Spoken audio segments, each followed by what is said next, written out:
बिस्मिल्लाहिर्रहमानिर्रहीम अस्सलाम वालेकुम। Welcome to my channel cook with RPC. I hope सब खैरियत से होंगे। अल्लाह पाक मेरे और आपके रिस्क में इजाफा फरमाए। यहाँ पे जो है मैं आपके साथ पालक का और आलू के पकोड़े शेयर कर रही हूँ। रमज़ान जैसे कि करीब आने वाले हैं तो ये ज़बरदस्त क्रिस्पी किस्म के पकोड़े मैं आपके साथ शेयर करने वाली हूँ।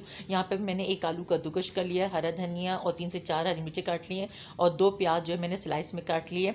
और ये कद्दूकश किया हुआ आलू है जो मैंने आपको भी दिखाया था। और इसमें जो है मैंने पालक ले लिया है, डेढ़ पाव के करीब मैंने पालक ले लिया, उसको काट लिया, तो धो लिया था अच्छा सा। इसमें मैं पानी और बिल्कुल भी ऐड नहीं करूँगी, बस मैं इसी में ये सब इंग्रेडिएंट्स मिलाऊंगी। यहाँ पे मैंने पालक ले लिया, धो लिया था अच्छे से, वॉश कर लिया था। इसमें मैंने हरा धनिया, हरी मिर्च और प्याज डाल दिए।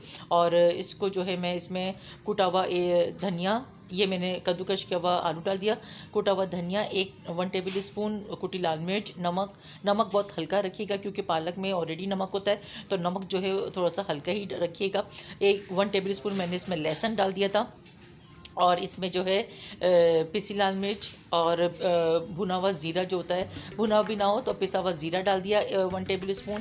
और बस कुटी हुई लाल मिर्च डाल के मैंने इसको अच्छे से मैश कर लिया, अपने हाथों से ही इसको मिक्स कर लिया। पानी ऊपर से ऐड नहीं किया क्योंकि ऑलरेडी प्याज का, आलू का और पालक का जो अपना पानी होता है सब्जियों का, तो वो उसी में इतने अच्छे से वो बन जाता है। और बस इसमें जो है मैंने 3 से 4 टेबल स्पून जो है बेसन के ऐड किए। बेसन मुझे इतना ऐड करना था कि वो अच्छे से बस इसमें जो है इसको बाइंडिंग के लिए काम आ सके बस, और ज़्यादा बेसन की क्वांटिटी नहीं लेनी है। तो बस अब ये अच्छे से इसको मैंने मिक्स कर लिया हाथों से। और पानी बस याद रखिएगा कि इसमें ऐड मत करिएगा।